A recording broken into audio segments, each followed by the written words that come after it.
Hello everyone, ఈరోజు మనము beetroot dosa అయితే చేస్తున్నాము. బీట్రూట్ దోశ అమ్మో మాకొద్దు, మాకు బీట్రూట్ అంటే ఇష్టం లేదు అని అంటున్నారు. అలా ఏం కాదు, బీట్రూట్ అంటే ఇష్టం లేని వాళ్ళు కూడా ఇష్టంగా బీట్రూట్ దోశ అయితే తినొచ్చు, అంత టేస్టీగా ఉంటుంది. అండ్ ఇంకా ఈరోజు లంచ్ బాక్స్ రెసిపీ పాలకూర రైస్ కూడా చేసేస్తున్నాము. మరి ఎలా చేయాలో చూసేద్దామా. ముందుగా అయితే జొన్నపిండి అయితే చాలా హెల్దీ కదా. సో ఇలా మనము పిల్లలకి జొన్నపిండి కూడా రొట్టె అంటే ఇష్టం లేని వాళ్ళకి దోశ లాగా చేసి పెట్టవచ్చు. 2 కప్పుల జొన్నపిండికి 1 కప్పు రవ్వ అయితే తీసుకున్నాను. అండ్ ఇంకా 3 బీట్రూట్ ముక్కలు అయితే తీసుకున్నా. 3 మీడియం సైజ్ బీట్రూట్ అనమాట. వీటిని అయితే మెత్తగా గ్రైండ్ చేసేసి ఇప్పుడు ఇందులో కలిపేసుకోవాలి. ఇది మామూలు దోశ కంటే చాలా టేస్టీగా ఉంటుంది. ఆ బీట్రూట్ ఫ్లేవర్ తెలియకుండా స్వీట్నెస్ వచ్చేస్తుంది అనమాట. దోశకి టేస్ట్ అయితే చాలా బాగుంటుంది. అండ్ ఇంకా మనం సరిపడా వాటర్ వేసి కలుపుకోవాలి. నేను అయితే ఒక 2 ఆనియన్లు అయితే తీసుకొని సన్నగా కట్ చేసుకొని వేసేసాను.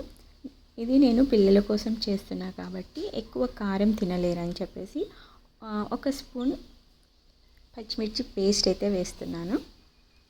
దీనిని ఒక 1 అవర్ అయితే ఇంకా పక్కన పెట్టేస్తాను. ఇప్పుడైతే పాలకూర రైస్ నేను ముందుగా అయితే చెక్క, సాజీరా, లవంగాలు అయితే వేయట్లేదు. ఎందుకంటే పిల్లలకి ఒక్కటి అలా నోట్లో పడినా కూడా ఇంకా ఆ తర్వాత అన్నం కూడా తినదు. సో అందుకని లవంగాలు అయితే వేయట్లేదు. పల్లీలు, బిర్యానీ ఆకు, జీడిపప్పు, పొడుగా కట్ చేసుకున్న ఆనియన్, పచ్చిమిర్చి అయితే వేసేసుకున్నాను. అండ్ ఇంకా కరివేపాకు కూడా.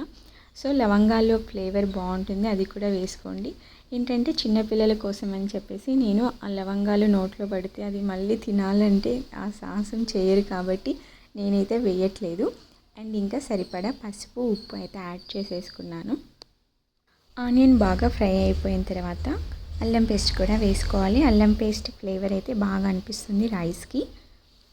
అల్లం పేస్ట్ బాగా పచ్చివాసన పోయేదాకా వేయించుకోవాలి. అప్పుడే ఆ టేస్ట్ మనకి తెలుస్తుంది అనమాట. ఇంకా నేను కొద్దిగా నెయ్యి యాడ్ చేస్తున్నా. ఇలా రైస్లకి మనం ఏదైనా నెయ్యి యాడ్ చేస్తే ఆ టేస్ట్ ఇంకా బాగుంటుందన్నమాట. ఇప్పుడైతే సన్నగా తరిగి పెట్టుకున్న పాలకూర వేసేసుకొని ఇది బాగా మగ్గిపోయిన తర్వాత రైస్ అయితే కలుపుకోవాలి. ఇంకా ఇందులో ఇంకా ఎలాంటి మసాలాలు అయితే యాడ్ చేయట్లేదు. హెల్తీ రెసిపీ అనమాట. పిల్లలకి ఘాటు ఉండకుండా అయితే ఉంటుంది, బాగా ఇష్టంగా తింటారు. అండ్ ఇంకా రైస్ అయితే బాగా కలుపుకొని ఒక నిమ్మరసం అయితే యాడ్ చేసుకుందాము. ఇది లెమన్ పిండడం వల్ల ఈ రైస్ టేస్ట్ ఇంకా మరింత పెరుగుతుంది. 1 అవర్ అయిపోయిన తర్వాత ఇంకా ఇప్పుడైతే బీట్రూట్ దోశ అయితే చేస్తున్నాను. పెన్నం బాగా వేడెక్కిన తర్వాత ఆయిల్ వేసి మనము దోశ అయితే ఇలా పోసేసుకోవాలన్నమాట. కొద్దిగా టేస్ట్ బాగుంటుంది పిల్లల కోసమని నూనె, నెయ్యి అయితే వేసేసుకున్నాను. మన బీట్రూట్ దోశ అయితే రెడీ అయిపోయింది. అండ్ చాలా టేస్టీగా ఉంటుంది. హెల్తీ రెసిపీ చూసారు కదా. ఈరోజు 2 హెల్తీ లంచ్ బాక్స్ రెసిపీలు అనమాట. టేస్ట్ అయితే చాలా బాగుంటుంది. ఈ వీడియో మీకు ఎలా అనిపించిందో కామెంట్ చేయండి. ప్లీజ్ వీడియోని లైక్ చేయండి. Thank you for watching.